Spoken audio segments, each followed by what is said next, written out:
Nowadays, everyone feels like they need to have a venture-backed startup in order to be successful, but our next guest has a different plan. Let's welcome Antonio White, CEO of Beyond Ideas Group. Antonio, it's lovely to have you in New York City. Thanks for having me here. I'm excited. All right, to be here. Beyond Ideas Group. This is really just an experiential sort of platform that really helps entrepreneurs and people that are thinking about getting into the startup business, right? Really sort of explore the options. Yeah, well, so we are a strategic communications and strategic events company, a public affairs firm. So we help elevate brands at the intersection of business, technology, and policy in four ways. One through communications and messaging, the other through content development, through strategic event production, and then also through stakeholder engagement to help people solve their problems and put their best foot forward as a company. Our whole tagline is we turn your ideas into achievements, so we take you from idea to actual success, Beyond Ideas Group. I like that. Yeah, so what viewers probably do not know is Antonio is one of my closest friends, and we actually worked in the Obama administration together way back in the day when things were a little bit different. Y'all just better brush your shoulders off. So tell us how you've been leveraging the Obama network to help build your business. Well, it was really great to start my career as a 24-year-old in the Obama administration, first at the White House, and then I went to work for two Treasury secretaries, first for Tim Geithner, and then later for Secretary Jack Lew, who I still have really good relationships with right now. But I started out as like the booking manager and the event producer for Tim Geithner, and so any meeting request came to me, I vetted it, and I made the proposal to him of what he should do along with the rest of the members of our incredible staff, but I also would go out and plan all his trips and his public events, a lot of times traveling to China, Paris, South America, sort of acting like a producer for him. And it's just something I really, really love to do. I got to see the world and expanded my worldview, and it really unlocked the possibilities of what I knew would be possible for my own life. And so later I got promoted to senior advisor, where I was doing the why behind the what. So designing the message event strategy and leading some of the CEO outreach and engagement and helping with some of the communications, crafting and planning. But 5 incredible years in the Obama administration.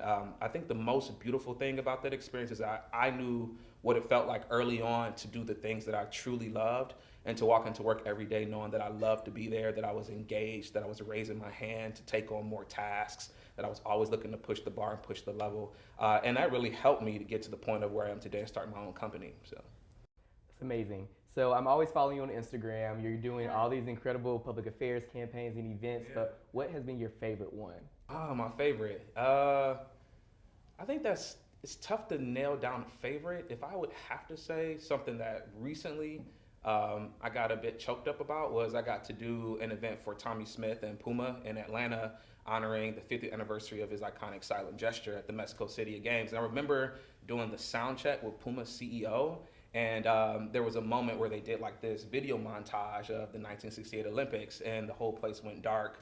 And I remember watching that for the first time and kind of choking up during the sound check, because I remember having that man's poster on my wall through college.